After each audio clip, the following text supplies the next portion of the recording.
Alô galera, Vasco Análise aqui, Marcelo falando. Bom, meu canal é de opinião, todos sabem disso. E respeito bastante meus inscritos. Tenho inscritos aqui de bastante times, né? Flamengo, Fluminense, Botafogo, Corinthians, Inter, São Paulo. Outro dia comentou aqui um rapaz que torce para o América do México. Bom, meu inscrito comentou o seguinte, né? Time do Vasco é muito superfaturado, né? O time do Vasco é muito superfaturado. E eu respondi lá, olha, vou soltar um vídeo sobre isso, né? Com mais informações, né? Uma opinião melhor. O time do Vasco, desde quando a 777 entrou, além de ser superfaturado,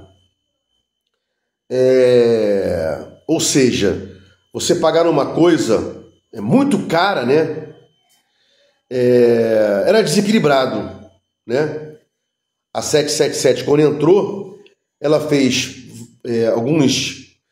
muitas contratações no setor só do campo, quem lembra, né? Para a zaga, né? Léo Pelé e etc., Piton e tal, e algumas outras posições deixando a desejar, né? Então o time do Vasco, lá atrás, com a 777, já era superfaturado e desequilibrado, né? Um elenco desequilibrado. Por quê? Os caras não eram do futebol. Os caras eram 777, Barreicap, uma empresa resseguradora, né? 777, eminentemente.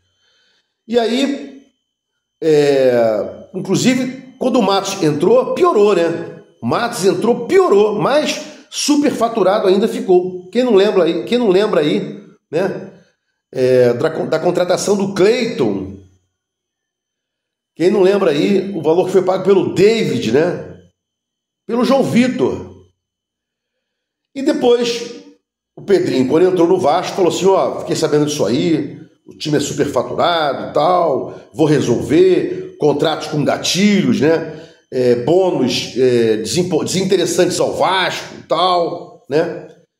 E não só isso, falou que ia desinflar a folha de pagamento. Não conseguiu rapidamente, demorou bastante. Ainda tem jogadores lá que estão inflando a folha, né? Leia-se aí Jean David, leia-se próprio Sforza, né? E trouxe aí nosso amigo Garré, seu amigo Lloyd, trouxe esses caras todos aí, né? Que não jogam, né? Lloyd, por exemplo, não joga, porque não está aqui, né? E o Garré não joga porque não joga. Todo mundo sabe que eu opinei aqui. O Diniz falou que não conhecia o Garré. Teve 30 dias para saber a posição do Garré. Se o Garré não joga, é porque Garré não é porra nenhuma. Garré é ruim, né? O Diniz confessa ao mundo a incompetência do Pedrinho, que contrata, e do Felipe, que não deu no ouvido do Felipe, do Pedrinho, né? Porra, não contrata o Garré não, cara. Quando você tem um presidente que diz que não sabe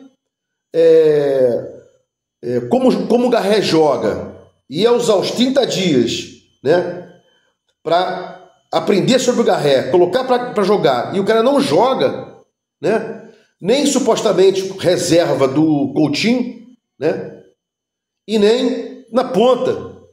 Quem é o Garré, né?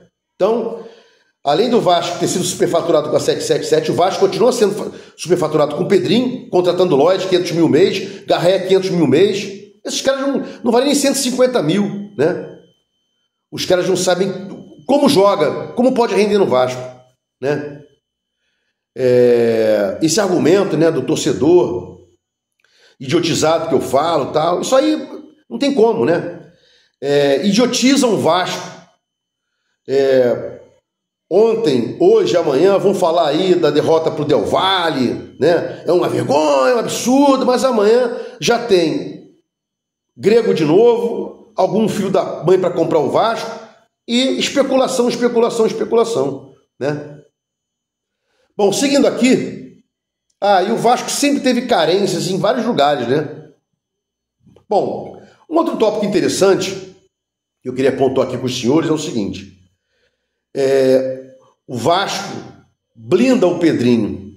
Como? Através, e também blinda o Felipe, através de buchas, né?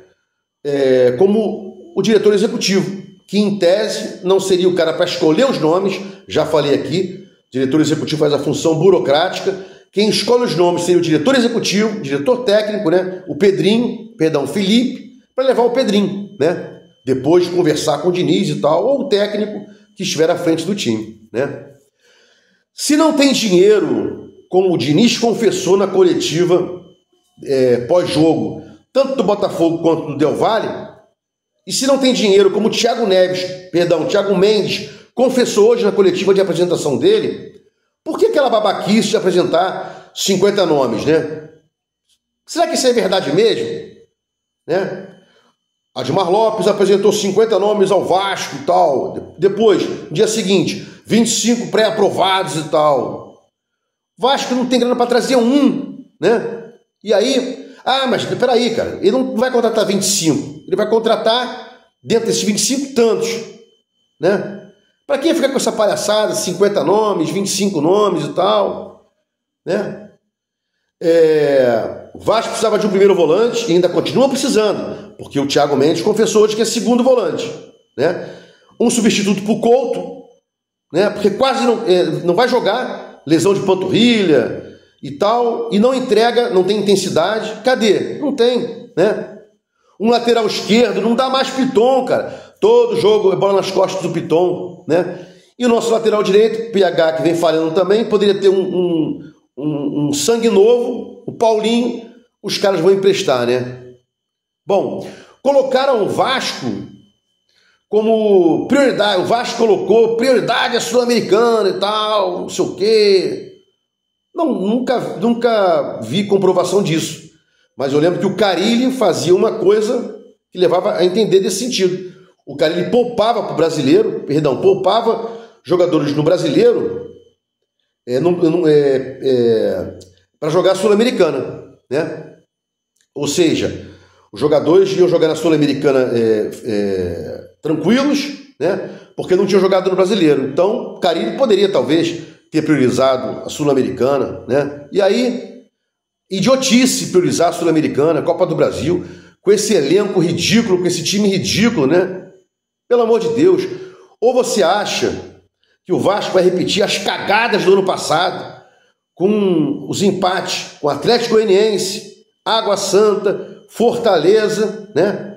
E uma vitória e uma derrota para o Furacão, 2-1, né? E classificação, tudo nos pênaltis. Quem tem memória, quem não tem memória, eu digo, Vasco ano passado contra Atlético Goianiense, no campo do Atlético Goianiense, Wagner Diniz, eu acho, que era o técnico do Atlético Goianiense, era para ter sido 7-8, né? E os caras acham que a gente pode priorizar a Copa do Brasil, pode priorizar a Sul-Americana. Uma vergonha, cara. Nós estamos já aí rumo à segundona, se o Vasco não entender que tem que priorizar, é o brasileiro que tem que priorizar, né? Não tem jeito. Bom, ia estender mais aqui uns 2 pontos, o vídeo ia ficar muito grande. Vou parar por aqui. Se gostou dos comentários, inscreva aqui no meu canal Vasco Análise. Dá um like para mostrar o YouTube engajamento, sininho para mostrar o YouTube que você quer receber meus vídeos. Quando forem ao ar, Vasco Análise, fique com Deus e até o próximo vídeo.